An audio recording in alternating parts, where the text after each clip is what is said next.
नमस्कार, मैं रुचि सिंह और आप देख रहे हैं बातें यूपी की। मैं हाजिर हूं दिन भर की 10 बड़ी खबरों के साथ। भारतीय अंतरिक्ष यात्री शुभांशु शुक्ला समेत 4 सदस्यों को अंतरिक्ष स्टेशन ले जाने वाला एक्सियोम मिशन 4 एक बार फिर टल गया है। 22 जून की लॉन्चिंग नासा ने स्थगित कर दी है और नई तारीख घोषित नहीं की गई है। अब तक यह मिशन 6 बार टल चुका है। शुरुआत 29 मई से हुई थी, जिससे तकनीकी खामी, खराब मौसम और अंतरिक्ष स्टेशन के रूसी मॉड्यूल में रिसाव जैसे कारणों से बार बार स्थगित किया गया है। फॉल्कन 9 रॉकेट और ड्रैगन स्पेसक्राफ्ट की स्थिति की जांच के बाद ही अगली लॉन्चिंग तय होगी। नासा सुनिश्चित करना चाहता है कि अंतरिक्ष स्टेशन अतिरिक्त क्रू के लिए पूरी तरह तैयार हो। लखनऊ में एक बार फिर से कोरोना के मामले बढ़ने लगे हैं। बीते 24 घंटे में केजीएमयू के 3 डॉक्टर समेत 10 नए मरीजों की पुष्टि हुई है। इसमें 5 महिलाएं और 5 पुरुष शामिल हैं। इसके साथ ही राजधानी में एक्टिव केस की संख्या बढ़कर 37 हो गई है। संक्रमितों में एक जानकीपुरम निवासी भी है, जो हाल ही में थाईलैंड से लौटा था। टीजी हॉस्टल में रह रहे केजीएमयू के 3 डॉक्टरों को आइसोलेशन में रखा गया है। राज्य में अब तक कुल 255 एक्टिव केस हैं, जिनमें सबसे ज्यादा यानी कि 155 केस गौतम बुद्ध नगर में है। गुरुवार को लखनऊ में 6 महीने की बच्ची समेत 7 नए मरीज मिले थे। उत्तर प्रदेश में तबादलों में भ्रष्टाचार की शिकायतों पर मुख्यमंत्री योगी आदित्यनाथ ने बड़ी कार्रवाई की है।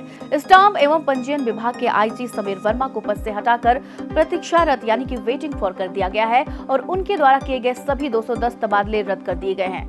मंत्री रविंद्र जायसवाल की शिकायत पर यह कार्रवाई हुई है, जिसमें समीर वर्मा पर पैसे लेकर तबादला करने और भ्रष्ट अधिकारियों को बड़ी पोस्ट देने के आरोप लगे हैं। मामला की जाँच के लिए आदेश दे दिए गए हैं और आईजी स्टाम्प का अतिरिक्त प्रभार अब प्रमुख सचिव अमित गुप्ता को मिला है।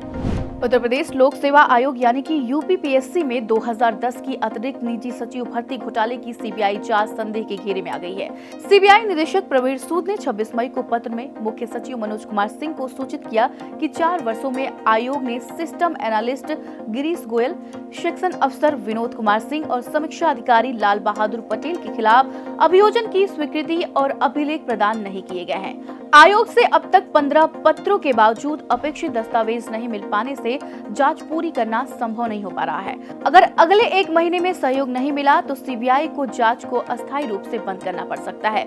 राज्य सरकार की ओर से जारी की गई जांच सीबीआई को आयोग से समुचित समर्थन नहीं मिलने से प्रभावित हो रही है। उत्तर प्रदेश पुलिस में भर्ती हुए 60,000 से ज्यादा नए सिपाही अब सोशल मीडिया पर रील्स बनाकर वायरल हो रहे हैं। वर्दी में फिल्मी डायलॉग, सिंघम और दबंग स्टाइल में एक्टिंग और इमोशनल विदाई वाले वीडियो इंस्टाग्राम पर ट्रेंड कर रहे हैं। कई सिपाहियों ने अपने यूजर नेम में सीओपी और यूपी पुलिस जोड़ लिया है।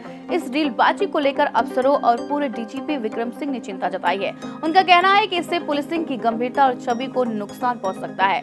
वरिष्ठ अधिकारी अब इस ट्रेंड पर नियंत्रण के लिए गाइडलाइन बनाने की तैयारी में है। मुख्यमंत्री योगी आदित्यनाथ ने लोक निर्माण विभाग के 18 प्रमुख योजनाओं के तहत सभी 75 जिलों को निर्देश दिए हैं कि 30 जून तक सड़क और पुल निर्माण के प्रस्ताव भेजे जाएं। सीएम योगी ने कहा है कि विकास कार्य राजनीति नहीं, स्थानीय जरूरतों के आधार पर हो। सभी 403 विधानसभा क्षेत्रों को कम से कम 2 से 3 योजनाओं का लाभ मिलना चाहिए। सीएम योगी ने धार्मिक स्थलों को जोड़ने वाली सड़कों को प्राथमिकता देने और गड्ढा मुक्त उत्तर प्रदेश की दिशा में डार्क स्पॉट चिन्हित कर टेबल टॉप स्पीड ब्रेकर बनाने के निर्देश दिए हैं। उन्होंने कहा कि बरसात के बाद कार्य तेजी से शुरू हो, इसके लिए तैयारियां अभी से पूरी हो। सावन के महीने में काशी विश्वनाथ मंदिर में दर्शन को लेकर बड़ा बदलाव किया गया है। मंदिर प्रशासन ने स्पर्श दर्शन और किसी भी प्रकार के प्रोटोकॉल और वीआईपी दर्शन पर रोक लगाने की घोषणा की है। सावन में भारी भीड़ को देखते हुए यह फैसला लिया गया है ताकि श्रद्धालुओं को व्यवस्थित दर्शन मिल सके। मंदिर प्रशासन ने बताया है कि जिग-जैग लाइन, प्राथमिक चिकित्सा, पानी और सुरक्षा के इंतजाम पूरे रहेंगे। भीड़ नियंत्रण के लिए सीसीटीवी की निगरानी और सुरक्षा कर्मी तैनात रहेंगे। श्रद्धालुओं से अपील की गई है कि खाली पेट न आए और स्वास्थ्य का ध्यान रखें, क्योंकि कतार में 8 से 10 घंटे तक लग सकते हैं।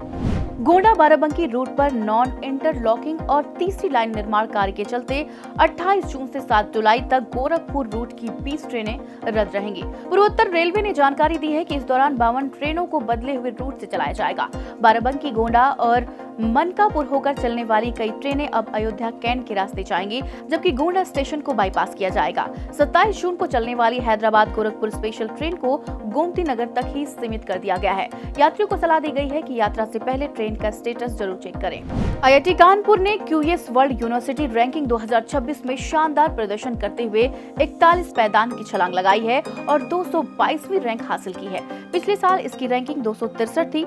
संस्थान को इस बार ओवरऑल 53.7 अंक मिले, जो पिछले साल से 14.4 अंक अधिक हैं। एम्प्लॉयर रेपुटेशन में इसे 82.7 और सस्टेनेबिलिटी में 74.7 अंक मिले हैं। देश में टॉप पर IIT दिल्ली रहा, जिसे 123वीं रैंक मिली, जबकि IIT बॉम्बे और मद्रास क्रमशः 129 और 180वीं रैंक पर है। संस्थान के निदेशक प्रोफेसर मणिंद्र अग्रवाल ने इसे शिक्षण, शोध और नवाचार में उत्कृष्टता का परिणाम बताया है।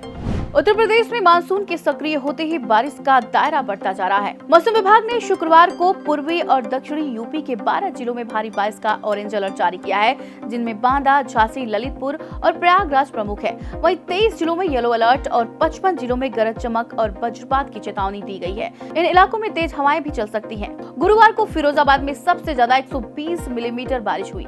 लखनऊ, बरेली, मेरठ, वाराणसी समेत कई शहरों में हल्की से मध्यम बारिश दर्ज की गई। मौसम विभाग ने 20 जून को और ज्यादा बारिश की संभावना जताई है। तो ये थी दिन भर की 10 बड़ी खबरें। ऐसी खबरों के लिए आप देखते रहिए और करते रहिए बातें यूपी की।